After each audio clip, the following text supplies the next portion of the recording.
The Elegoo Neptune 3D printers are a series of FDM, fused deposition modeling, printers that use a heated nozzle to melt and extrude plastic filament onto a heated bed, layer by layer, to create 3D objects.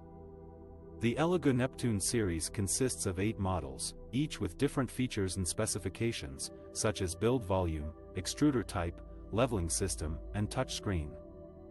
One of the most impressive claims of the Elegoo Neptune series is that they can print at a speed of 500 mm per second, which means that the print head can move at a rate of half a meter per second along the X and Y axes.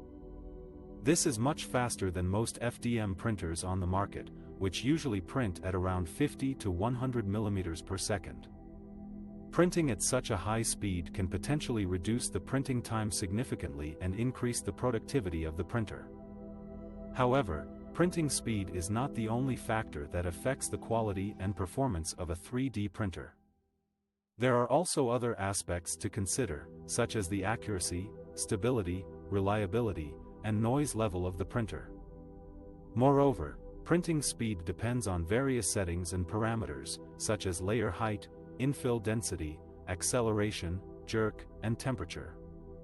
Therefore, printing at 500 mm per second does not necessarily mean that the printer can produce good results at that speed.